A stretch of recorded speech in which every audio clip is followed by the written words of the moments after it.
Hello my dear students, welcome once again to your online class of geography. I hope you all are doing good. Now let's come to the best timing.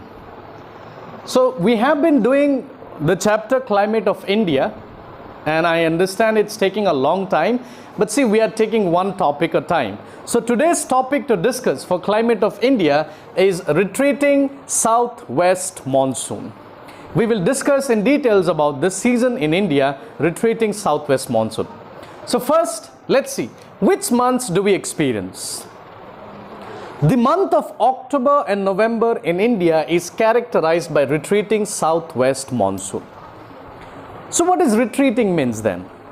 Means to return.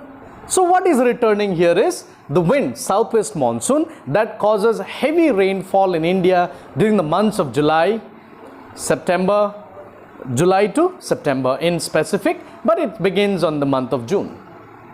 So why does southwest monsoon return back?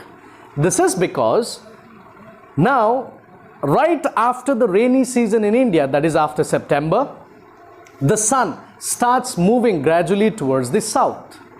As the sun starts moving towards the south, it so happens now that the sun is on its verge crossing the equator and completely moving towards the southern hemisphere. So India being in the north, we cannot experience the same condition throughout the year. So during this time, as the sun starts heading towards the south to what is we call is as Dakshinayan, the vertical rays of the sun is now less over the landmass and it is mostly over the water bodies. So what happens? The water bodies during this time in retreating southwest monsoon season, the condition so prevails that the temperature now seems to be a slightly higher over the water bodies than as compared to the land masses. Then what? The land, which was earlier hotter than as compared to the water bodies, had low pressure, but now it's a reverse condition slowly prevails over. The land mass starts cooling down and hence high pressure prevails, while over the water bodies, the temperature tends to increase and it sometimes happens to exceed 25 degrees centigrade, and this results in a cyclonic activity to occur. This usually happens in India, or in fact the water bodies where India is surrounded by. It usually happens over the waters of Bay of Bengal. The water which when heated now results in so intense a low pressure to form over the water bodies, it results in the formation of cyclone. So what happens here? The nearby lands are very cold, but the water is warm now, so the wind starts moving from land towards the water bodies and at much faster rate. So this cyclonic activities now originates or take place in the waters of Bay of Bengal with a wind speed blowing over 100 kilometers per hour or sometimes even exceeding 200 kilometers per hour.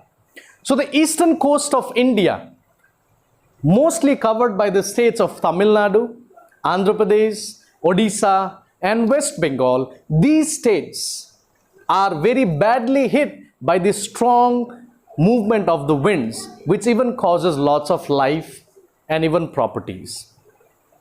But at the same time, it also brings good amount of rainfall, which again becomes very helpful for the upcoming sowing seasons for the Rabi crops. During this season, the condition over India, it is right after rainfall, so the land is quite wet and hence the high temperature leads to high rate of evaporation. So here the condition is such that the land masses, though experiencing good amount of sun rays, has high temperatures, but the humidity conditions remains to be very high because of high rate of evaporation, as this season is experienced right after the rainy season. So this in short is the retreating monsoon season. I hope you'll gather much information from here and it will be easier for you to understand. For more details, you definitely have to read the book, and that must be of utmost importance. I wish you a very good day. Take care.